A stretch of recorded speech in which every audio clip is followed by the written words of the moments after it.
ആരോഗ്യത്തോടെ ഇരിക്കാം. മികച്ച പരിചരണം ഞങ്ങളുടെ ഉറപ്പ്. Shoranur medical trust, Shoranur. ദേശമംഗലത്ത് മഴയിലും കാറ്റിലും വീട് തകർന്നു. വീടിനകത്തുണ്ടായിരുന്ന ലക്ഷ്മി അമ്മ പരിക്കേൽക്കാതെ രക്ഷപ്പെട്ടു. കടുക്കശ്ശേരി മദ്രസ സ്റ്റോപ്പിന് സമീപം താമസിക്കുന്ന കോഴിക്കര പുത്തൻ വീട്ടിൽ ലക്ഷ്മി അമ്മ താമസിക്കുന്ന വീടാണ് നിലം പൊത്തിയത്. വീടിന്റെ ചുവരുകൾ വിണ്ടുകീറിയതോടെ ലക്ഷ്മി അമ്മയെ മകൾ വിജയത്തിന്റെ വീട്ടിലേക്ക് മാറ്റുകയായിരുന്നു. അധികം വൈകാതെ ഇരുനില വീട് പൂർണ്ണമായും നിലം പൊത്തി. കാലത്തൊരു 8-8:30 ആകുമ്പോഴാണ് ഇത്. അതിന് മുന്നേ തന്നെ മഴ നന്നായി പെയ്തുകൊണ്ടിരുന്നിരുന്നു. ആ സമയത്ത് ഇങ്ങനെ ഒരു വിള്ളലുണ്ടായിരുന്നു. ആ വിള്ളല് അങ്ങനെ പിന്നെ വല്ലാണ്ട് അകത്താകുന്നവരെ ലൈവായിട്ട് നമ്മൾ കണ്ടുകൊണ്ട് നിൽക്കുകയാണ്. ഒന്നും ചെയ്യാൻ പറ്റാത്ത അവസ്ഥ. അമ്മ അതിനകത്തുണ്ടായിരുന്നു. അത് അപ്പോഴും ഞങ്ങൾ ശ്രദ്ധിച്ചില്ല. പെട്ടെന്നാണ് അമ്മ ഇതിനകത്തുണ്ട് എന്നുള്ളത് തോന്നിയത്. ഉടനെ അമ്മേനെ പിടിച്ചിറക്കി പെങ്ങളുടെ വീട്ടിലേക്ക് ആക്കി. ആ സ്പോട്ടിൽ തന്നെ സംഭവം മറിഞ്ഞു വീണു.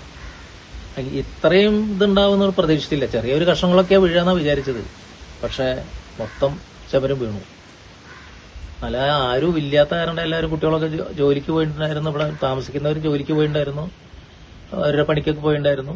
അമ്മ മാത്രമാണ് ഉണ്ടായിരുന്നത്. പെട്ടെന്ന് ഞങ്ങള് അവരെ മാറ്റിയ കാരണം കൊണ്ട് വലിയ അപകടം ഒഴിവായി.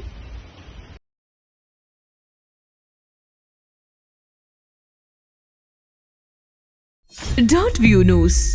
കാഴ്ചകളാണ് ലോകം. കണ്ടു തുടങ്ങുക.